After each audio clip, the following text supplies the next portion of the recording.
Hello friends, आप देखना शुरू कर चुके हैं इस यूट्यूब चैनल का video tutorial series master class software engineering and programming languages.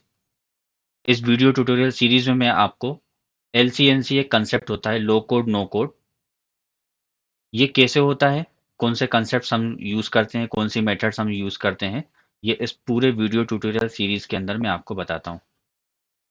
इस चैनल को आप सब्सक्राइब कर लीजिए और बेल आइकन प्रेस कर दीजिए ताकि आपको सभी वीडियो ट्यूटोरियल सीरीज के अपडेट्स मिल सकें। मैं अभी जो बताने वाला हूँ वो चैप्टर 5 हमारा चल रहा है क्लाइंट एंड सर्वर आर्किटेक्चर, जिसमें मेरा टॉपिक 6 है। टॉपिक 6 जो है डोमेन नेम का जो स्ट्रक्चर होता है, डोमेन नेम या जो भी हमारी सर्विसेज होती हैं उनका स्ट्रक्चर हम किस तरीके से लेते हैं वो हम देखते हैं। कौन सा स्ट्रक्चर, हमें क्या करना है, सबसे पहले हमारी एप्लीकेशन चलना चाहिए। हम एप्लीकेशन चला रहे हैं,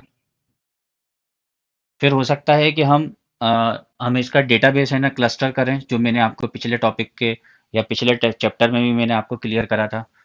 हम उसमें मेल सर्वर्स को हम क्लस्टर करें, और भी डिफरेंट चीज़ों को हम क्लस्टर करना चाह रहे हैं, सर्वर को क्लस्टर करना चाह रहे हैं, बैकअप सर्वर को हम क्लस्टर करना चाह रहे हैं, हमारे सेलर अकाउंट्स को हम क्लस्टर करना चाह रहे हैं, हमारे प्रोडक्ट्स के जो एप्लीकेशन है उसको हम क्लस्टर करना चाह रहे हैं। ऐसे कई सारे एग्जांपल्स हैं। मीन्स हम क्लस्टरिंग करने के लिए हम जिस सिस्टम पे जो डिपेंड हैं, जिस सिस्टम पे हम डिपेंड हैं, वो डोमेन नेम स्ट्रक्चर कहलाता है। Domain name structure. और डोमेन नेम स्ट्रक्चर के अंदर जो सबसे अहम है, उसके लिए आपको सिस्टम समझना होता है डीएनएस। डीएनएस के दो मतलब होते हैं, डोमेन नेम सिस्टम या डोमेन नेम सर्वर। बहुत लोगों को ये दोनों ही चीज इक्वल लगती हैं, बट ये इक्वल नहीं है। Domain name system means domain name structure, means एक ऐसा सिस्टम जो डोमेन नेम स्ट्रक्चर आप जहां पर डिफाइन कर रहे हो, मीन्स आपकी एप्लीकेशन का एक ऐसा सिस्टम, ऐसा एक स्ट्रक्चर बनाना जो आपकी एप्लीकेशन को पूरा एक सिस्टम में कनेक्ट कर दे, पूरा कंप्लीट एक सिस्टम में कनेक्ट कर दे, तो उसको हम सिस्टम बोलेंगे। डोमेन नेम सिस्टम मीन्स ऐसा स्ट्रक्चर बनाना, डोमेन नेम स्ट्रक्चर बनाना जिसमें वो एक कंप्लीट एक सिस्टम में बन जाए। और इस स्ट्रक्चर को बनाने के लिए, इस सिस्टम को बनाने के लिए एक हमें सर्वर की जरूरत पड़ती है। It's called domain name server. Both are, ये मतलब ज्यादातर लोग जो है शॉर्टकट में बोल देते हैं कि बोथ आर इक्वल, दोनों ही सेम है, लेकिन ऐसा नहीं है, दोनों ही अलग अलग सिस्टम है। क्या होगा इस सिस्टम के अंदर, कैसे हम क्या करेंगे, ये आपको डिटेल के साथ बताऊंगा। साथ ही साथ कुछ लोगों को प्रीवियस वीडियोस में कंफ्यूजन था कि डोमेन नेम सिस्टम हमको समझ में नहीं आया है, कई लोगों ने कॉल किया था या मैसेज किया था। मैं उनको अगेन डोमेन नेम सिस्टम के बारे में क्लियर कर देता हूँ। सबसे पहली जो चीज होती है वो डोमेन नेम रजिस्ट्री होती है, जहां पर हम डोमेन को बुक करते हैं। डोमेन नेम रजिस्ट्री हम कहाँ कहाँ बुक कर सकते हैं, बहुत सारी ऐसी एजेंसी हैं जहां पर हम डोमेन नेम रजिस्ट्रेशन करते हैं। कौन कौन सी एजेंसीज हैं, एग्जाम्पल के तौर पे जो सबसे ज़्यादा पॉपुलर जो हमने सुना रखा है, एक हमने जो ग्लोबली जो सबसे ज़्यादा फेमस कंपनी है वो है नेम डॉट कॉम। या फिर इंडिया की अगर बात करूं तो इंडियंस ने बहुत ज़्यादा सुन के रखा हुआ है गोडेडी। लेकिन हम गोडेडी को, मैं और आप किसी को भी मैं आपको रिकमेंड नहीं करूंगा कि आप गोडेडी से डोमेन बुक करें। या उससे नेम डॉट कॉम और इंडियंस की अगर बात करूं तो एक सबसे बेस्ट है डायरेक्ट आई, एक कंपनी है, आप इस पे बुक करें। ये सबसे बेस्ट और सबसे चीपेस्ट और सबसे बेस्ट सॉल्यूशंस के साथ अच्छी कंपनी है डायरेक्ट आई। तो एज ए सॉफ्टवेयर इंजीनियर आप गोडेडी से कभी भी डोमेन बुक नहीं करेंगे, आप डायरेक्ट आई पे रिसेलर अकाउंट क्रिएट करेंगे हमेशा। अब आपने डोमेन रजिस्ट्रार से, ये जो है ये सब रजिस्ट्रार हैं, सब रजिस्ट्रार हैं। आप डायरेक्ट डोमेन रजिस्ट्री पे आप डोमेन को बुक नहीं कर सकते। आपको एक सब रजिस्ट्रार की जरूरत पड़ती है, एक सर्विस प्रोवाइडर की जरूरत पड़ती है जो डोमेन बुक करने में आपको मदद करती है। आपने इस पे डोमेन बुक कर लिया, डोमेन बुक करने के बाद आपको क्या चीज मिल जाएगा, एक डोमेन नेम मिल जाएगा, एक डोमेन नेम मिल जाएगा, एक आपको प्रॉपर डोमेन नेम मिल जाएगा। मतलब आप वहां पर पहले सर्च करेंगे कि ये डोमेन अवेलेबल है या नहीं है। ठीक है, इसको कहते हैं top level domain, means TLD, top level domain. इधर आपको एक नाम सजेस्ट करते हैं, फॉर एग्जांपल xyz.com, आपके इंस्टीट्यूशंस का नाम और आपके ऑर्गेनाइजेशंस का नाम, या जैसे मेरी वेबसाइट है zubair.com या sysnano.com। तो मैं यहाँ पर रजिस्ट्री पे जब बुक करूंगा तो मैं सजेशन दूंगा कि भाई मुझे फला फला वेबसाइट सर्च करना है, वो भी डॉट कॉम में, डॉट इन में। तो वो बताएगा कि आप डॉट कॉम सर्च करेंगे तो वो बोलेगा नहीं, इट इज ऑलरेडी बुक्ड। अब वो बताएगा कि आप डॉट इन ले लो, डॉट ओ आर जी ले लो, डॉट नेट ले लो। आपने बुक कर लिया, वहां पर बुक करने के बाद डोमेन नेम को, अब आपका domain name registered, address registered हो गया। इसको क्या कहेंगे, हम इसको एड्रेस कहेंगे। अब ये आपका एड्रेस रजिस्टर्ड हो गया। लेकिन अब इस एड्रेस को कोई अगर खोलेगा तो इस एड्रेस को वेबसाइट कहाँ से ओपन होगी, इंडिविजुअली एप्लीकेशंस कौन कौन सी सर्विसेज कहाँ से ओपन होंगी, ये हमको इसको बताना पड़ेगा। इसको बताने के लिए हम इसको दिखाते हैं, नेम सर्वर देते हैं इसको। कौन सी चीज बताते हैं, name server. Name server means ये यहाँ पर हम दो नेम सर्वर देंगे। जैसे मेरी मेरी सर्विसेज का नेम सर्वर है NS1 NS2.YLWP loop.com, NS2.YLWP loop.com। ठीक है। अब मैंने अपने सर्वर की दो आईपी एड्रेस ली हैं, अपने सर्वर पे दो आईपी एड्रेस ले ली। एक आईपी एड्रेस का लॉजिकल एड्रेस में कन्वर्ट कर दिया NS1, और दूसरी आईपीस का लॉजिकल एड्रेस नेम में मैं आपको आईपीस नहीं बता रहा हूं, मैं आपको उसका लॉजिकल एड्रेस बता रहा हूं। क्यों? क्योंकि कल के डेट में जब सर्वर में मूव करता हूं या अपग्रेड करता हूं, मेरा पहले दूसरे आईपी पे था, आईपी था। अब मैंने सर्वर अपग्रेड कर दिया, अब मैं आपकी वेबसाइट्स को इस सर्वर से उठाकर इस सर्वर पे ले आऊंगा, आईपी एड्रेस चेंज हो गया। मींस अब आपको मैं इन्फॉर्म करूंगा, लेकिन आपको इन्फॉर्म ना करते हुए मैं क्या करूंगा, सिर्फ इनके पे जाके एंट्री को चेंज कर दूंगा। आपको कोई एफर्ट्स, आपके कस्टमर को कोई एफर्ट्स,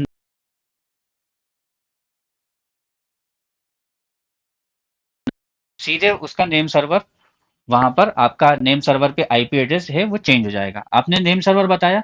नेम सर्वर का मतलब ये होता है कि अब कोई डोमेन नेम खोलेगा तो उसको एक नेम सर्वर मिलेगा। क्या मिलेगा? उसको एक नेम सर्वर मिलेगा। Name server means it's point to a DNS server. Means ये जो सर्वर होगा ये एक डीएनएस सर्वर पे पॉइंट करेगा। मीन्स अब कोई भी जब इस डोमेन को जब खोलेगा तो वो एक सर्वर होगा, जहां पर हमने एक सर्वर बनाया होगा, एक फिजिकल सर्वर होगा, जहां पर ये दोनों में से कोई एक आईपी लगी होगी या दोनों पे आईपी लगी होगी। उसका लॉजिकल नेम ये होगा, ये इस सर्वर पे पॉइंट करेगा। जब भी कोई अब डोमेन नेम खोलेगा उसको मिलेगा एक नेम सर्वर मिलेगा और टीटीएल मिलेगा। नेम सर्वर मिलेगा एज वेल एज टीटीएल मिलेगा। नेम सर्वर मिलेगा एज वेल एज टीटीएल मिलेगा। इसका मतलब ये है कि एक तो उसको ये मिलेगा कि उसको अब अगली डीएनएस की एंट्रीज कहां पर मिलेंगी, उस सर्वर की लोकेशन या उसकी आईपीज प्लस टीटीएल। मीन्स अगर मैंने यहाँ पर डिफाइन कर दिया है कि जब भी मेरे डीएनएस सर्वर से या इससे रजिस्ट्री से जब नेम सर्वर्स की इंफॉर्मेशन उठाएगा तो मैं उसको दूंगा टीटीएल। मीन्स वो कितनी देर में डीएनएस सर्वर की आईपीज रिफ्रेश होती है। तो मैंने उसको जैसे बोल दिया 24 आवर्स या 48 आवर्स या 5 आवर्स या 8 आवर्स। मीन्स अब जब भी वो पर्टिकुलर बंदा या रजिस्ट्री पे ये इंफॉर्मेशन कहाँ सेव हो रही है, ये रजिस्ट्री पे सेव हो रही है। कहाँ पर सेव हो रही है, रजिस्ट्री पे।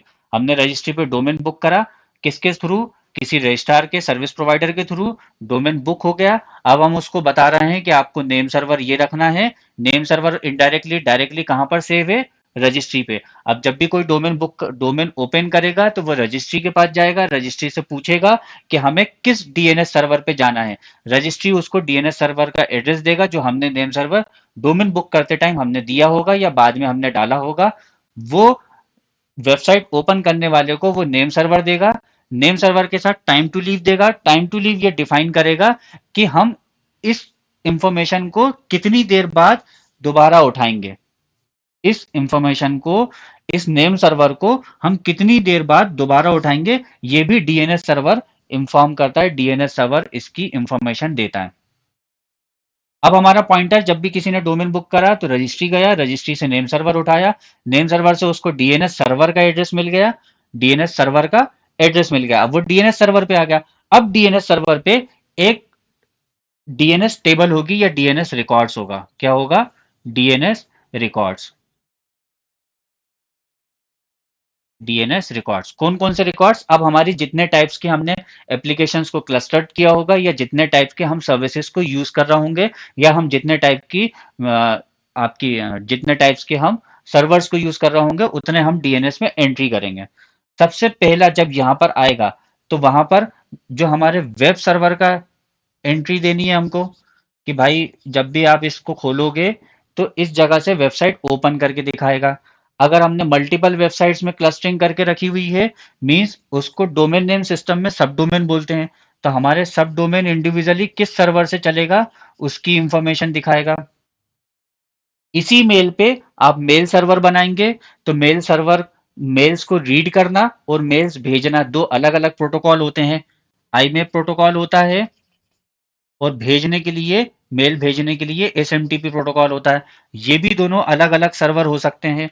तो इन दोनों, इन सभी की चीजें हम कहाँ से रीड करेंगे, कहाँ पर रीड करेंगे, कौन से सर्वर पे हमको डीएनएस रिकॉर्ड में हमें मिलेगा। डीएनएस रिकॉर्ड ये बताएगा कि आपकी रिक्वेस्ट वेबसाइट ओपन करने की है, तो आपको वेब सर्वर पे जाना है। आपकी रिक्वेस्ट मेल भेजने की है, तो एसएमटीपी पे जाना है। आपकी रिक्वेस्ट, डीएनएस अब ये बताएगा कि अब आपकी रिक्वेस्ट मेल रीड करने की है, तो आईमेप सर्वर पे जाना है। आपकी रिक्वेस्ट किसी सब डोमेन पे या क्लस्टर्ड एप्लीकेशन पे जाना है, तो सब डोमेन पे जाना है, आपको इस सर्वर पे जाना है। या डायरेक्ट वेबसाइट ओपन करना है तो वेबसाइट पे।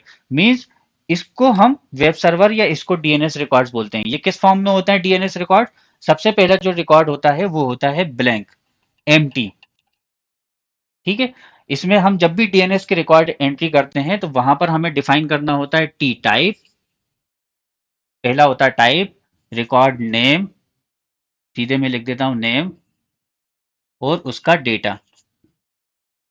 अब रिकॉर्ड टाइप में पहला होता है ब्लैंक। हमने ब्लैंक मतलब आ, सीधे ए टाइप का लिखना है। ए रिकॉर्ड नेम हो जाएगा ब्लैंक, और डेटा हो जाएगा आपके वेब सर्वर की आईपी, वेब सर्वर की आईपी एड्रेस। अगला रिकॉर्ड फिर से ए। अब आपने सुना होगा, एक तो हम लिखते हैं सीधे godaddy.com भी लिख देते हैं, सीधे हम zubairsa.com भी लिख देते हैं, तो भी वेबसाइट ओपन हो जाती है। और हम www.domainName.com भी लिखते हैं, तब भी सेम वेबसाइट ओपन होती है। तो www पहले प्रोटोकॉल यूज होता था बहुत साल पहले, अब ये प्रोटोकॉल खत्म हो चुका है। ये इटसेल्फ अ सब डोमेन, इटसेल्फ अ सब डोमेन मीन्स अब हम डीएनएस को ये बोलेंगे कि अगर जुबेरसर.com खुलता है तो उसको वेब सर्वर पे जाना है, और ट्रिपल डब्ल्यू भी अगर खोलता है तो हमें सी नेम रिकॉर्ड डालेंगे, या अगर डिफरेंट वेबसाइट है तो ए रिकॉर्ड डालेंगे। या तो सी नेम डालेंगे, अगर सेम वेबसाइट खोलनी है तो सी नेम डालेंगे, और दूसरी वेबसाइट अगर खुलवानी है तो ए रिकॉर्ड डालेंगे। हम लेकिन सी नेम डालते हैं। क्यों सी नेम डालते हैं? क्योंकि गूगल कंफ्यूज होता है। गूगल के लिए ये दो अलग अलग वेबसाइट हो गई, विदाउट ट्रिपल डब्ल्यू और विद ट्रिपल डब्ल्यू। ये गूगल के लिए या किसी भी सर्च इंजन के लिए ये दो अलग अलग वेबसाइट हो जाएंगी। इसके लिए आप सीनेम रिकॉर्ड डालेंगे। ठीक है।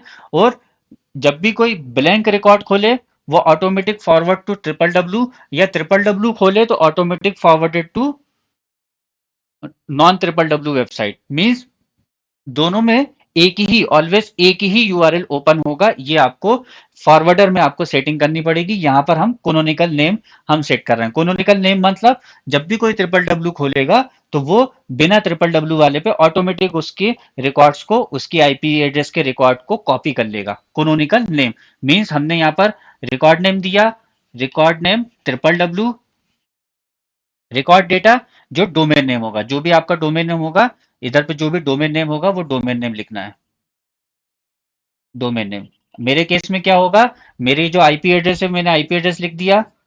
जो भी मेरी आईपी एड्रेस है फला फला 3 डॉट में होगा।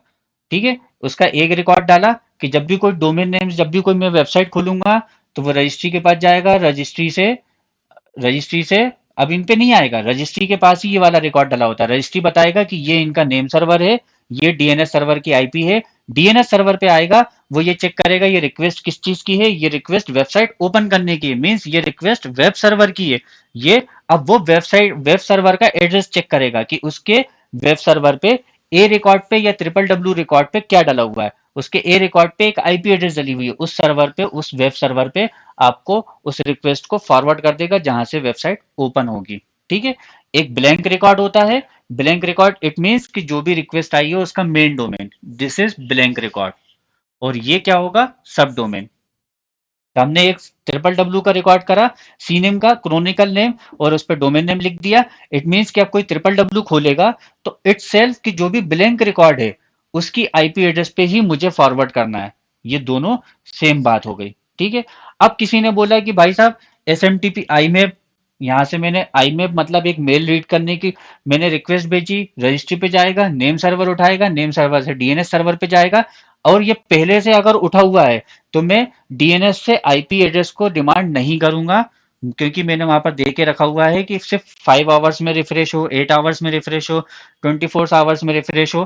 तो ये इंफॉर्मेशन जो डीएनएस दे रहा है, जब इंफॉर्मेशन इस रिकॉर्ड की डीएनएस रिकॉर्ड की जब इंफॉर्मेशन देगा तो विथ टाइमिंग देगा। जो भी डीएनएस रिकॉर्ड की इंफॉर्मेशन देगा वो विथ टाइमिंग देगा। अब अगली बार जब आप वेबसाइट ओपन करोगे तो जो आपका जो नियरेस्ट रूटर होगा, इस टाइम से पहले पहले जब अगर आपने ओपन करा तो वो डीएनएस कॉल नहीं करेगा, सीधे उसको रूट करेगा।